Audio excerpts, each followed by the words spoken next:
가까이 오시죠.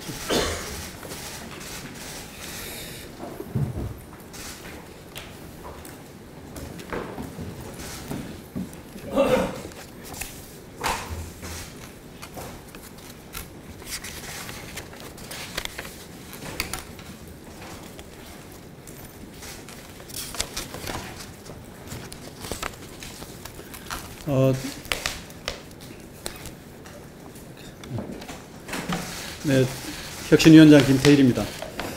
오늘은 뭐 특별히 새로운 얘기는 아니고요.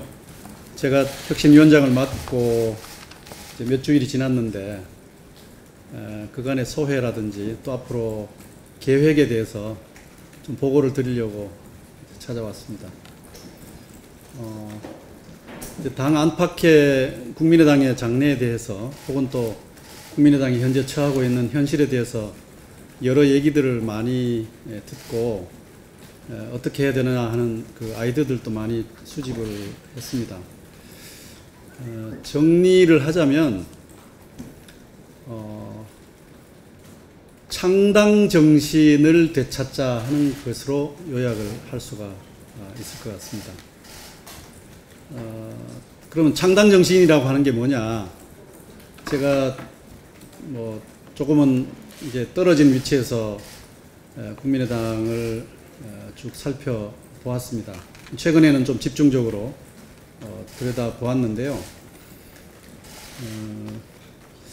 정당 정치의 민주화 혹은 뭐 정당 민주주의 이것이 국민의당이 그 출발할 때 설정해 놓은 창당 정신의 요체가 아니겠느냐, 저는 그렇게 생각을 했습니다. 뭐 다 아시는 바와 같이 국민의당의 구성원들은 제가 고성연수에서 혼종성이라고 하는 특성을 가지고 있다고 말씀을 드렸습니다마는 각계 경로를 통해서 다양한 배경을 가진, 그리고 대단히 폭넓은 어떤 이념적 스펙트럼 위에서 정당이 만들어졌습니다. 그런데 이런 분들이 공통적으로 가지고 있는 이른바 최소 강령이라고 하는 것이 뭐냐 하는 것을 보았더니 그것이 바로 정당 민주주의였습니다. 양대 정당이 갖고 있는 정당 운영의 어떤 패권성이 싫어서 다들 모였다 하는 것인데, 이제 반패권주의라고 말할 수가 있겠죠. 그러나 이 반패권주의는 뭐 그것이 가치는 아니고요. 그 반패권주의를 가치로 표현하자면 정당 민주주의라고 이렇게 얘기를 할 수가 있을 것 같아요. 그래서 그 정당 민주주의가 다양하고 각계각층의 혼종성을 가진 구성원들이 공통적으로 합의하고 있는 최소 강령이다, 이렇게 저는 나름대로 정리를 했습니다. 그러면 이 정당 민주주의라는 게 그럼 뭐냐? 크게 두 가지인 것 같습니다. 하나는 정당 내 민주주의고 하나는 정당 간 민주주의입니다. 그러니까 정당 내 민주주의는 뭐 특정한 계파가 권력을 장악하고 독점하고 또 독선하고 그런 이제 정당 운영의 행태들을 이제 가리키는데, 그것은 우리나라 양대 정당이 공히 가지고 있는 문제였습니다. 한국당도 마찬가지고 또 민주당도 다를 바가 없는 그런 이제 현실에서 뭔가 정당 내부 운영을 민주적으로 하는, 그러면서도 작지만 아주 옹골찬 그런 정당을 만들어 보자라고 하는 이상과 꿈 혹은 그런 간절함이 국민의당의 깃발 아래 모인 사람들인 것 같아요. 그것이 창당 정신의 한 축인 것 같습니다. 또 다른 하나는 뭐냐 하면 정당 간 민주주의라고 할 수가 있는데, 이 양대 거대 정당이 그 패권적으로 정당 체제를 이끌어가고 있고, 다양한 정책과 이념과 사상들이 분화되고 있는 사회적 현실에서도 그것을 담아낼 수 없는 이런 체제를 형성하고 있어서 이것을 민주화하지 않으면 정치 발전이 있을 수 없겠다. 뭐 이런 생각들이 국민의당의 깃발 아래 모인 사람들의 또 하나의 최소 강령이라고 할 수가 있습니다. 그래서 전제 혁신위가 파악하기로는 창당 정신으로 돌아가서 뭔가를 하자라고 했을 때 이 두 가지가 중요한 이제 문제입니다. 정당 내부 민주주의를 어떻게 실현해낼 것이냐, 또 정당 간 민주주의, 정당 체제의 민주적 발전을 어떻게 만들어낼 것이냐 하는 것입니다. 특히 이제 후자와 관련해서 제가 보기에 국민의당은 가장 좋은 위치에 그러한 정치개혁을 이끌어 나갈 수 있는 당이라고 생각하고 또 그것이 가장 절실한 당이라고 볼 수가 있습니다.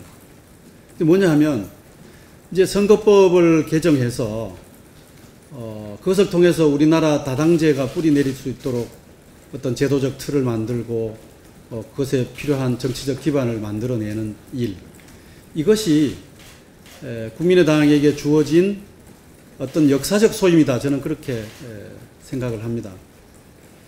현재와 같은 이 선거제도 하에서 양대 정당이 아주 비효율적인 정당 운영, 또 패권적 정당 운영을 하고 있는데 이것이 현재 변하고 있는 시대적 과제와 흐름을 담아내지 못하고 있는 것은 너무나 분명합니다. 이제 국민들은 그것을 원하지 않습니다. 즉 다시 말하자면 양당 체제를 넘어서서 이제 다당제로 가라고 하는 어떤 명령을 하고 있는 것 같습니다. 지난번 대통령 선거에서 확인을 하였습니다마는 문재인 후보에게 동성 결혼 합법화 문제를 어떻게 하느냐라고 질문을 했을 때 문재인 후보가 속 시원한 답변을 하지 못하는 상황, 이것은 또 다른 하나의 정당이 필요하다고 하는 것을 보여주는 징표였습니다. 또 바른정당을 무너뜨리기 위해서 국회의원들이 이동을 하고 했을 때 유권자들이 나서서 그것을 가로막았던 그런 것도 역시 국민들이 무엇을 원하고 있는 것인가 하는 것을 잘 보여주는 하나의 증거였다고 생각을 합니다. 그래서 저는 제 개인적으로나 또 국민의당으로서 또 우리나라 전체의 정치 발전을 위해서 그 선거제도 개혁을 통한 다당제의 틀을 만들어내는 것이 가장 중요하게 해야 될 목표다. 그렇게 생각을 하고 있습니다. 저는 국민의당이 이 일을 위해서 모든 것을 다 걸어야 된다고 생각을 합니다. 국민당이 현재 그 아주 미약하지만 가지고 있는 지지 기반, 현재 기득권, 가지고 있는 모든 자산을 걸고 선거법 개정을 통한 다당제 실현이라고 하는 어떤 정치 발전의 소임을 다해 나가는 것만이 국민의당의 존재 이유를 얘기할 수 있지 않겠나 하는 생각입니다. 그래서 내부적으로 여러 가지 민주적인 정당 운영을 해야 되는 것, 또 선거제도 개혁을 통해서 다당제 실현을 위한 어떤 기초를 달성하는 것, 이것이 현재 혁신위가 설계하고 있는, 제가 바라보고 있는 국민의당의 장래와 비전이라고 생각을 합니다. 그래서 나중에 어떤 형식이 될 것인지 모르겠습니다만은 어쨌든 이 선거제도 개혁을 통한 다당제 실현이라고 하는 가장 중요한 어떤 목표를 위해서 당내 국회의원, 당직자 모든 사람들이 모든 걸 다 내놓더라도 이것을 해야 한다라고 하는 합의를 저는 좀 당내에서 이끌어내고 싶습니다. 그러면 이제 또 하나의 질문은 지금 현재 우리가 겪고 있는 난맥상, 이건 뭐냐? 이것에 대한 설명인데요. 저도 이것은 정당 민주주의의 부재에서 온 것이다. 국민의당이 처음에 그 모인 이유가 정당 민주주의였지만 또 정당 민주주의를 하겠다고 최소 강령을 설정하고 정당을 출범시켰지만 실제로 정당 운영은 그렇지 못했다고 하는 것이고 바로 그것 때문에 현재 이런 큰 사고를 거듭해서 겪고 있는 것이 아닌가 이렇게 생각합니다. 제가 거듭해서 겪고 있다는 말씀을 드리는 것은 국민의당이 지금까지 크게 3번의 큰 위기를 맞이했습니다. 그런데 이 3번의 위기는 첫 번째는 뭐 리베이트 사건, 소칭이 말하는, 두 번째는 대선 패배, 세 번째는 이걸 제보 조작이라고 그럽니까? 이 3가지인데 이 3가지는 공통적으로 정당 민주주의의 부재에서 온 것이다라고 저는 설명을 하고 싶습니다. 리베이트 문제도 마찬가지입니다. 그것은 무죄가 났습니다만은 뭐 법률적으로는 무죄입니다. 그런데 문제는 이 문제를 논의하는 과정에서, 이것이 불거지는 과정에서 국민의당 내부의 의사결정이 얼마나 비민주적인가 하는 것을 그 민낯을 보여주었습니다. 뭐 비례대표 선정이라든지 중요한 의사결정의 그 회로와 구조가 낱낱이 드러났습니다. 그것이 가장 국민의당에게는 치명적인 아픔이었습니다. 뭐 리베이트 사건 자체가 갖는 물론 아픔도 있었습니다만은 그건 현재까지도 문제로 남아있는 것이고요. 그 다음에 대선 패배도 역시 마찬가지입니다. 대통령 선거 과정에서 제가 보기에는 지지율이 푹푹 빠지는 중요한 계기를 보면 왜 어디서 누가 이런 결정을 내렸는지 모르겠다라고 하는 것이 이구동성의 얘기들입니다. 이것은 정당 시스템의 민주주의 부재에 따른 결과라고 해석할 수밖에 없는 대목입니다. 그리고 제보 조작 문제도 역시 마찬가지라고 볼 수가 있습니다. 어떻게 이런 일이 일어날 수가 있었을까라고 하는 것에 대한 답은 역시 민주주의의 부재 속에서 여러 가지 많은 허점들이 생겨난 결과이다. 이렇게 해석을 하고 싶습니다. 그래서 저희 혁신위원회에서는 뭐 이런 어떤 인식의 기초 위에서 크게 한 5가지 정도 혁신 전략을 이제 마련을 하고 대충 이러한 틀 속에서 앞으로 작업을 해 나갈 생각입니다. 첫 번째는 새로운 사회 경제 노선의 모색입니다. 기존의 국가의 실패와 시장의 실패를 넘어서는 새로운 사회 경제 모델과 노선의 모색을 분명히 할 때에만 국민의당은 앞으로 자신들의 지지자에게 우리가 무엇을 하는 정당이다라는 것을 아주 간명하게 설명할 수 있을 거라고 봅니다. 이 대목이 여전히 미흡하기 때문에 우왕좌왕 또 좌돌 우충 그러면서 지지자들이 떨어져 나가는 결과를 낳았다고 생각해서 어쨌든 이것을 뭐 정체성 문제라고도 얘기할 수가 있고 뭐 여러 가지 말로 표현할 수 있겠습니다만은 이런 부분에 대한 정리 작업을 혁신위원회가 가장 중요한 과제로 설정을 하고 있습니다. 두 번째는 17개 국민의당 전략이라고 이름을 붙였습니다. 이것은 연방 수준의 지금 현재 국가체제 개혁에 부응하는 정당 운영 시스템을 만들자는 것입니다. 문재인 대통령께서 표현하기를 연방제에 버금가는 분권체제를 만들겠다고 말씀을 하셨습니다. 이런 분권형 국가체제가 만들어지면 당연히 정당 운영체제도 그에 버금가는 혹은 그에 괄목상대할 분권형 체제를 만드는 것이 마땅합니다. 그리고 이것은 또한 선거를 위한 일환이기도 합니다. 사실 17개 국민의당 전략이라고 하는 것은 미국의 민주당이 50개 주 민주당 전략이라고 명명하고 아주 강력한 분권적 정당 운영 시스템을 실험했던 그것으로부터 사실은 따온 것입니다. 그래서 17개 시도에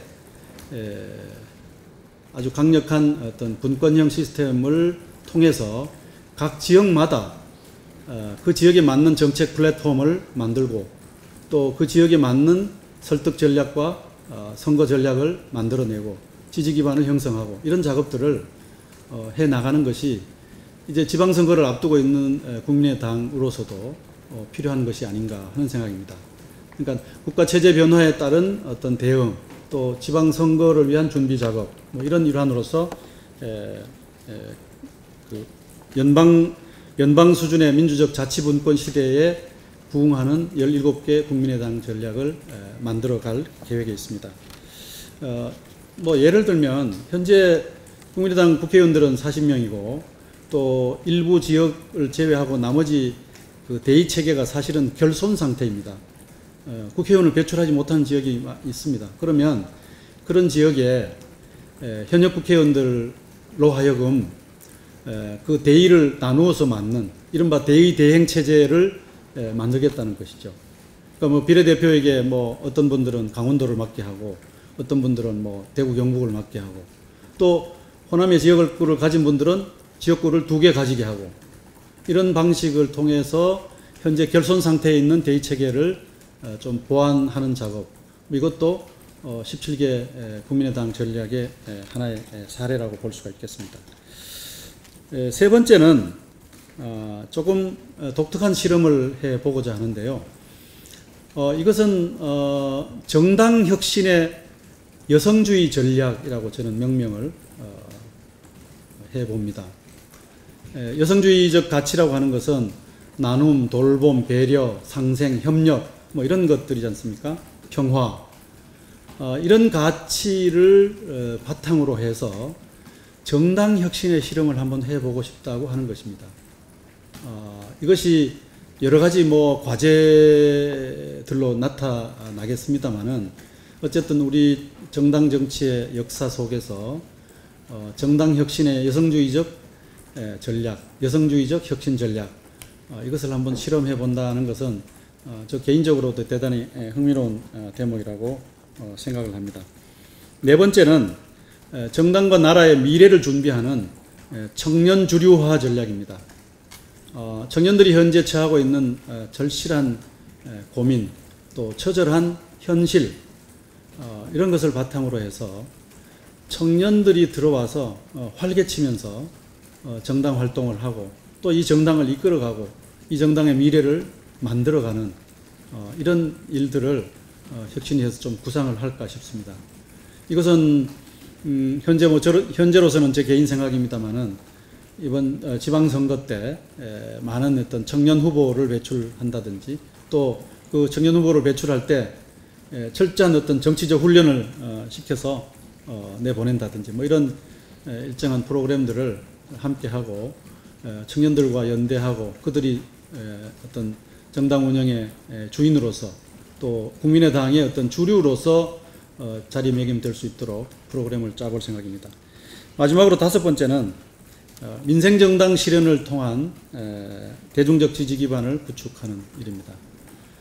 지난번 선거 때 뭐 밥 먹고 사는 문제하고 동떨어진 선거 전략을 했다고 하는 hir난과 비판을 받았습니다만은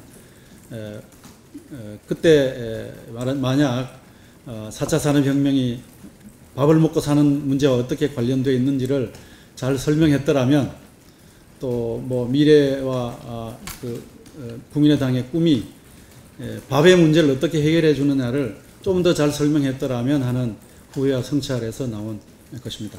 이상의 5가지 영역을 중심으로 해서 우리 혁신위원들이 일을 나누어 맡고 내일부터는 여러 가지 과제들을 도출할 겁니다. 그 과제들을 또 전체 회의에서 수합을 해가지고 그 과제의 우선순위와 또 경중과 선후를 잘 가려서 현재 혁신위가 할 수 있는 어떤 시간의 범위 내에서 일을 추진해 나갈 계획에 있습니다. 그리고 좀 구체적인 이제 현안과 관련해서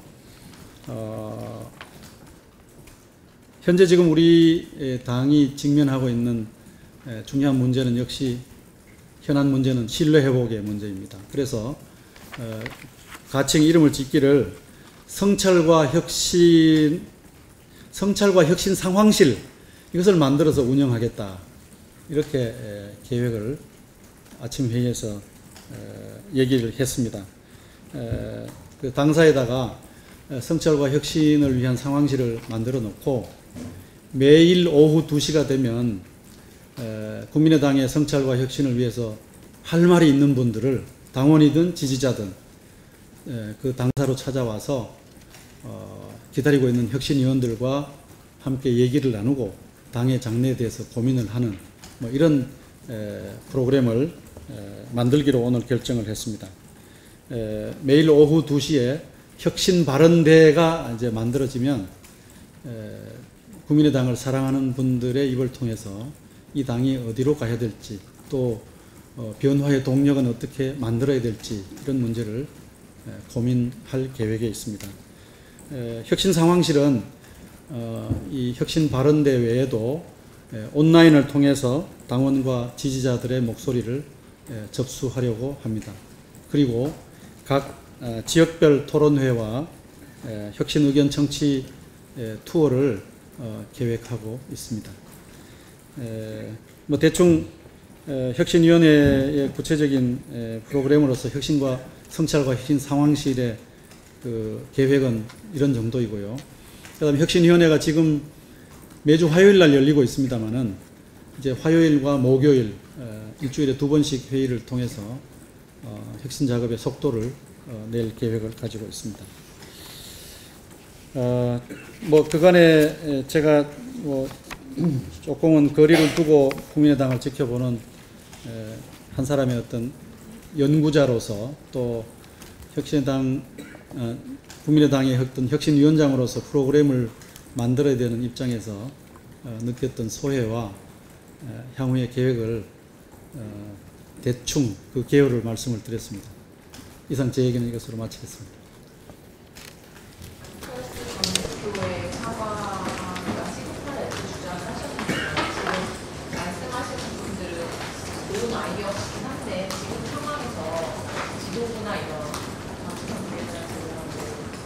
그런 생각 없는 상황에서 이렇게 국민의당에서 이런 혁신이도 하고 상황들도 만들고 이게 과연 이미 돌아선 민심이나 이런 거를 돌이킬 수 있을지 사실은 회의적으로 보는데 저희들도 걱정입니다. 그래서 저희들은 두 가지를 다 해야 된다고 봅니다. 현재 신뢰 회복을 위한 여러 가지 프로그램들에 대해서도 계속 고민을 하고 있고요. 그 다음에 혁신위원들이 모이면 당연히 거기에 대해서 얘기를 합니다. 다들 속이 부글부글 끓어오르고 얼굴이 붉어지도록 혈압이 높아지는 위원들이 많이 계십니다. 그리고 대개 그 걱정들은 비슷합니다. 비슷하고 그런 신뢰 회복을 위한 여러 가지 장치와 해야 될 얘기들을 계속해 나가려고 합니다. 그리고 또 방금 말씀드렸던 이런 이제 정당을 제대로 좀 만드는 것, 창당 정신을 기초로 해서 제대로 좀 원래 하려고 했지만 못했던 것들을 좀 다붙이는 작업도 같이 병행하려고 하고 있습니다. 다만 이제 지금 상황에서 혁신위가 지난 며칠간 이제 신뢰 회복을 위해서 당 지도부에 요구했던 것들, 거기에서 뭐 더 나아간 새로운 얘기와 주장을 할 거는 아직은 없습니다. 뭔가 좀 상황에 변화가 있고 또 추가적으로 저희들이 요구해야 될 일이 생기면 주저없이 얘기를 하려고 합니다. 혁신위원 전체가 이 부분에 대해서는 뜻을 같이 하고 있습니다.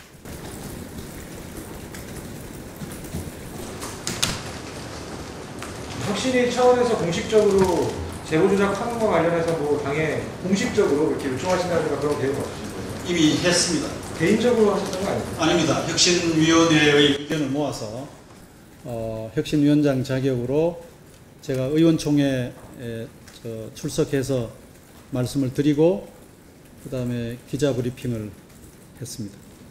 그건 이제 제 개인 자격이 아니고 혁신위원장 자격으로 혁신위원회 의견을 모아서 드린 것입니다. 그래서 특검 문제에 대해서 혁신위원들이 가졌던 생각을 그 의원총회 시작 머리에 말씀을 드렸고 또 의원총회가 다행히 그러한 의견들을 경청하였습니다. 저희들은 그런 대목은 지도부에 대단히 고맙게 생각을 하고 있습니다.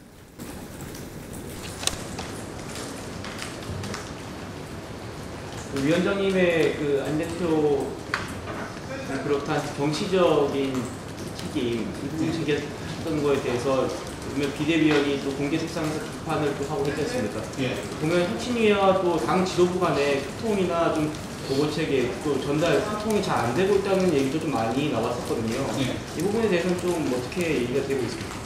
현재 체계는 혁신위원회가 비대위에 책임지고 있는 그러니까 이런 구조입니다. 혁신위원회에서 무슨 의견을 만들어서 이제 비대위에 제출을 하고 비대위가 이제 당의 공식 의사결정 기구의 회로 속에 그것을 이제 관철시키는 것으로 되어 있습니다. 되어 있고 이번 과정에서도 보았듯이 비대위와 혁신위가 반드시 뭐 소통은 해야 되겠습니다만은 의견을 일치할 필요는 없다고 생각합니다. 뭐 의견 어긋나는 게 있으면 그거 너무 당연한 일이 아닙니까? 또 뭐 일치되는 것이 있으면 또 그것도 좋은 일이고요. 그래서 비대위와 혁신위가 의견을 일치해야 될 필요성에 대해서는 고민한 바가 없습니다. 아마 이것은 박주선 비대위원장님도 마찬가지일 거라고 생각합니다. 비대위의 의견을 존중해 주신다고 하고 또 소식껏 일을 하라고 이렇게 격려를 한 바가 있습니다. 그래서 저와 비대위원장님이 뭐 서로 이제 뭘 하려고 하는지에 대해서는 이제 알고 있습니다만은 그러나 그 의사결정이나 의견을 모으는 그 결과가 뭐 서로 바라는 대로 뭐 이렇게 배려를 한다든지 하는 그런 것은 전혀 없습니다. 이제 전당대회가 예정대로 치러질 것으로만 전해지고 있는데 일각에서는 혁신전당대회를 치러야 된다 이런 얘기도 나오더라고요. 또 지금 혁신위의 최종 결과물, 혁신위가 내놓은 그 결과물이 있고 지금 당의 시스템으로 반영이 될 건지 안 될 건지에 대해서도 좀 회의를 하고 있는 기자들도 많은데 이 부분이 좀 확실하게 좀 말씀을 해주세요. 전당대회 일정에 대해서는 혁신위가 아직 의견을 모은 바가 없고요. 다만 이제 혁신위의 그 결정을 어떻게 관철시키느냐 하는 문제가 사실은 혁신위원장으로서도 사실 고민입니다.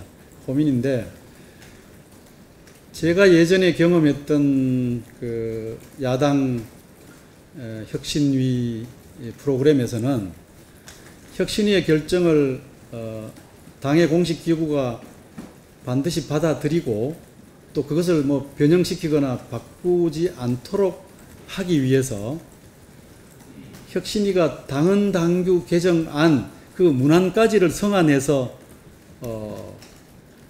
지도부에다가 들이미는 제출하는 뭐 그런 절차를 밟기도 했는데 지금 현재 국민의당의 사정에서 이제 그렇게까지 뭐 할 필요가 있는지 하는 것에 대해서는 제가 아주 그렇게 간절한 필요는 못 느낍니다. 왜냐하면 지금 뭐 국민의당 전체가 혁신의 필요성에 대해서 뭐 아주 간절히 목말라 하고 있고 또 혁신위가 어떤 좋은 의견을 제출하는 것에 대해서 그것을 변형시킨다든지 하지는 않으리라고 하는 믿음이 있고 또 하나는 현재 전당대회 일정이 너무 바쁩니다.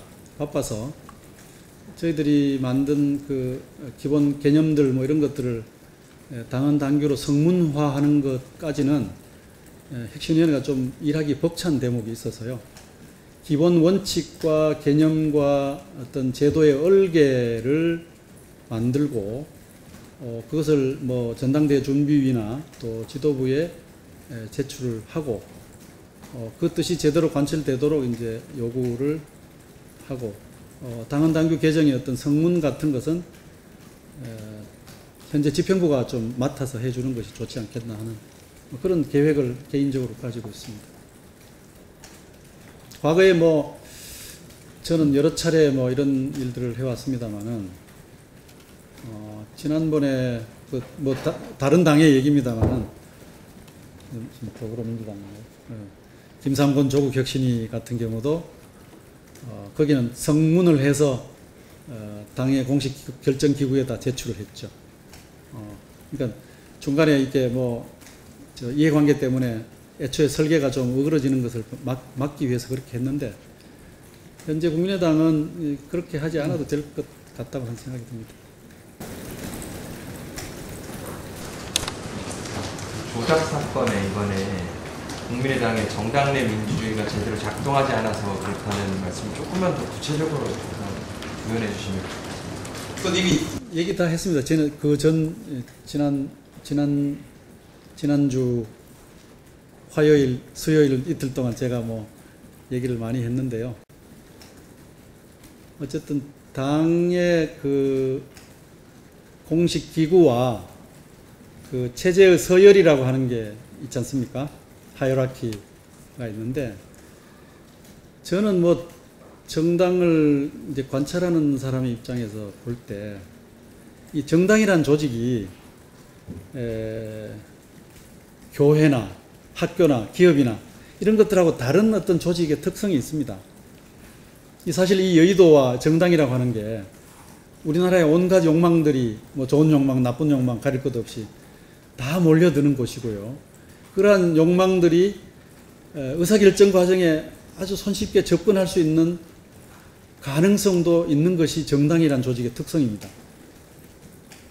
기업이나 관료체제나 무슨 학교나 교회나 이런 데 하고 다른 거죠. 그리고 굉장히 위험을 안고 있는 것이죠. 정당이라는 조직 자체는. 그런데 가만히 제도화된 정당들을 들여다보면 그런 것을 필터링하는 장치들이 있습니다. 그런 평판 시스템이 있고 서로 저 사람이 어떤 의외의 나쁜 일도 할 수 있다라고 하는 것을 견제할 수 있는 장치들을 가지고 있습니다.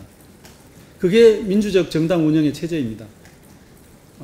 수평적으로도 있고 수평적 견제 장치도 있고 그 다음에 또 수직적으로도 그런 것들을 걸러 나갈 수 있는 장치들이 있습니다. 그래서 최고 의사결정자에게 오면 여러 가지 걸러진 과정을 통해서 비교적 안전한 선택지들이 만들어지는 것이죠. 건강한 선택지들이.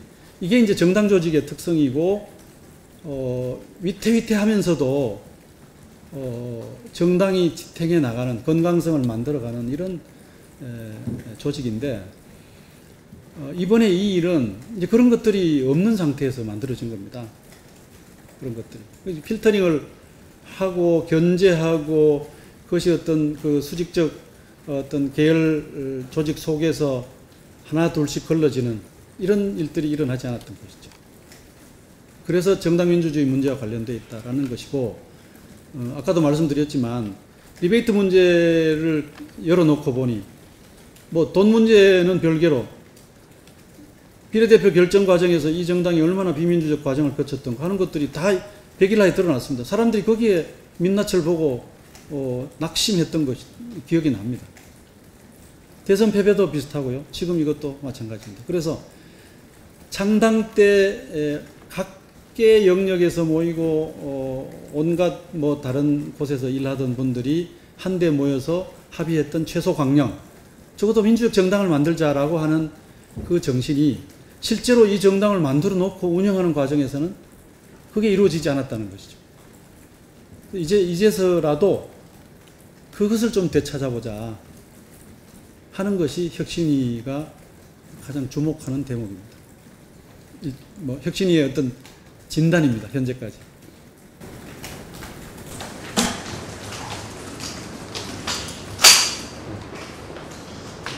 이런 그 체제와 서열 하이라키를 바로잡는 그런 혁신위의 안으로 좀 내용을 하고 있는 거죠. 예, 이제 정당 제도의 그 민주적, 그러니까 민주자치적 분권화라고 하는 건 기본 틀입니다만은 그 속에서 이제 공천 제도를 민주화하고 정당 운영을 투명화하고 재정 투명화해야 되죠.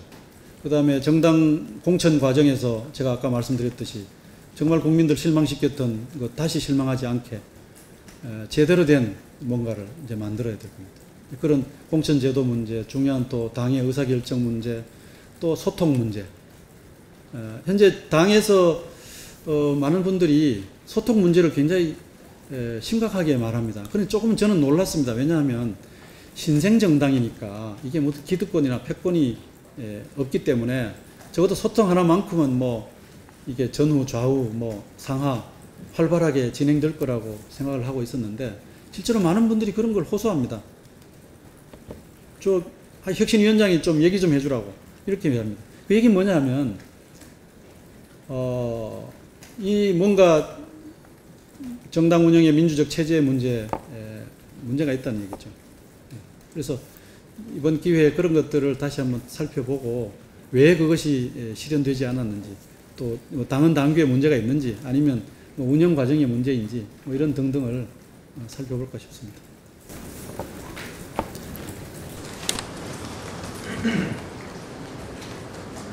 위원장님께서 의원들도 그렇고 이 당원들도 그렇고 혁신에 대한 의지나 열망이 높다라고 평가를 하셨는데 예. 외부에서도 이게 이제 지금 이번 조작을 그렇고 사실상 선거는 너무 멀리 나가고 어떻게 보면 지나가고 보다 약간 저는 좀 다른 느낌을 갖고 있어서 부분에 대해서 다르니까 아까 이렇게 정당 민주적인 체제가 안 된다가 양당제가 시도로 나오긴 했는데 그분들 자체가 별로 새롭게 달라지지 않았기 때문에 그런 시스템이 안 만들어진 게 아닌가 싶거든요. 그 부분은 혁신의 의지가 높다. 아니면 지금 좀 지나가고 보자. 이걸 좀 어떻게 봐야 될지. 사람의 문제도 있죠. 리더십에 대해서 뭐 많은 분들이 뭐 이런 희망 저런 희망 이제 얘기를 하는 걸 이제 듣고 있습니다. 저는 잠자코 듣고 있는데 뭐 저 새로운 뭐 그러니까 이 비상 상황 속에서 국민의당이 어떤 리더를 선택할 것인지 하는 것은 전적으로 당원들한테 이제 달린 일입니다만은 뭐 저희 혁신위는 뭐 그런 것까지를 고민하기는 좀 힘이 모자라고요. 다만 아까 제가 말씀드렸던 그 정당 혁신의 여성주의 전략이라고 하는 것하고 청년 주류화 전략이라고 하는 말이 그런 부분에 대한 것까지를 담고 있습니다. 저는 지난번 고성 연수회에서 이런 얘기했습니다. 젊은이들과 여성 지도자들이 당내에서 좀 치고 나왔으면 좋겠다. 뭐 누구 안 된다, 뭐 누구는 너무 뭐 나이가 많다, 적다, 뭐 이렇게 불평할 일은 아니지 않습니까? 스스로 그 여성 지도자들과 당내 청년 지도자들이 성장하겠다고 용감하게 나설 때 당의 변화가 생기는 것이고, 다만 이제 제가 하는 일은 계속 그거를 자극할 겁니다.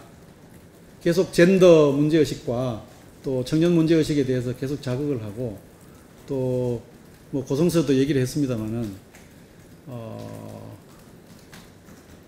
정의당의 조성주라는 사람이 나타나서 당대표 선거 때 사람들 마음을 울렁울렁하게 했습니다. 그 사람은 당내에 무슨 조직적 기반을 가진 사람도 아니고 또 명망가도 아닙니다. 청년당원으로 활동하다가 진솔하게 자기 당에서 느끼는 점들, 문제점들, 이것을 일기 쓰듯이 A4 용지 한 장에 써서 출사표를 들고 나왔습니다. 그 A4 용지 한 장의 출사표가 진보 진영의 당 안팎의 많은 사람들의 가슴을 울렁울렁하게 만들었습니다. 저도 우리 국민의당에서 청년 지도자와 여성 지도자가 A4 용지에 일기 쓰듯이 자신의 소회를, 느낌을, 판단을, 평가를 가지고 지도부 선거에 출마하기를 저는 기대합니다. 그것을 자극하는 것은 혁신위원장으로서도 할 수 있는 일이라고 생각을 합니다. 저는 앞으로 기회 있을 때마다 그 얘기를 할 겁니다. 그리고 당내에는 뭐 이런 여성 지도자가 있다, 뭐 이런 얘기도 할 수 있으면 하랍니다. 아직은 준비가 안 됐습니다. 전 대표가 사과 시기했다는 데 비판이 있는데요. 지금이라도 해야 한다고 보시나요? 예, 그건 뭐 제가 이미 얘기했던 거기 때문에 바로 좋습니다. 네, 제가 그때 그렇게 얘기했습니다. 빨리 응답하라, 뭐 이런 얘기 제가 했었거든요. 그러니까 이게 신뢰 회복에 뭐 대해서 제가 여러 얘기를 했는데요. 지금 그 상황이 뭐 바뀐 게 없기 때문에 새로운 얘기는 없습니다. 이제 전에 했던 말씀을 다시 확인해 드리면, 신뢰 회복의 요체는 책임입니다. 책임의 요체는 뭐냐면 반응하는 것입니다. 뭐 영어로 해서 죄송합니다만 responsibility라고 하는 말이 있습니다. responsibility의 핵심 어깨는 뭐냐면 스폰입니다. 스폰입니다. 스폰은 뭐냐면 반응한다라고 하는 것이거든요. 그러니까 뭐 리액션 하는 것을 넘어서서 반응하는 것입니다. 어떤 일에 대해서. 그러니까 성찰과 사과와 반성의 요체는 책임 있는 것이고 책임 요청은 반응하는 데 있는 것입니다. 그래서 저는 이게 리스폰시빌리티라는 말이 그 학자들이 사실은 번역하기에 좀 까다로운 말입니다. 그냥 책임이라고 하기도 그렇고요. 뭔가 의무를 동반한 책임 이런 것인데요. 각자가 자신의 자리에서 해야 될 의무를 포함한 책임 뭐 이런 것인데, 우리 옛말에도 그런 똑같은 뜻의 말이 있거든요. 그게 뭐냐면 군군신신부부자자입니다. 그러니까 각자가 자기 위치와 자기 역할에서 자기 최선을 다하는 것, 자기 몫을 다하는 것이 군군신신부부자자입니다. 물론 이게 이제 봉건제적 가치를 표현한 것입니다. 그걸 제외한다면 리스폰시빌리티나 군군신신부부자자 같은 얘기고, 적어도 이 국민의당에서 책임 문제를 얘기한다면 그런 군군신신부부자자라고 하는 점에서 각자 자기 성찰이 필요한 것이죠. 이제 그런 반응들에 과연 이제 뭐 제대로 되지 못했다는 것이 제가 이제 지난주에 논평이었습니다만은, 이제 그 핵심은 뭐 이미 말씀을 드려서 이건 뭐 새로울 것도 없습니다만은, 그 핵심은 역시 그러니까 군군신신 부부자자가 아니라 각자가 자신의 무고 증명에 지금 급급한 상황이에요. 무고 증명이라는 게 현장 부재 증명 아닙니까? 그래서 사실은 뭐 그 무고 증명은 개인으로 볼 때는 다들 뭐 중요한 것이겠습니다만은, 당이라고 하는 정치적 기구에서 보면 사실은 그 현장 부재 증명이라는 것이 저는 뭐 큰 의미가 있겠느냐 하는 것이 제 일관된 주장이었고요. 그래서 포괄적으로 정치적 책임에 대해서 고민을 해야 하는 것이 이제 정당의 몫이다. 그러니까 뭐 도의적 책임 문제는 저 같은 선생이나 뭐 목사님이나 스님이 하지 않습니까? 또 사법적, 형사적 사법 책임의 문제는 뭐 검찰이 하는 게고요. 각자 자기의 그 덕목이 버추가 따로 있는데, 정당은 정치기구니까 정치적 책임을 고민해야 되죠. 근데 이제 그런 부분들이 이제 아쉬운 대목이라는 말씀을 드린 바가 있습니다.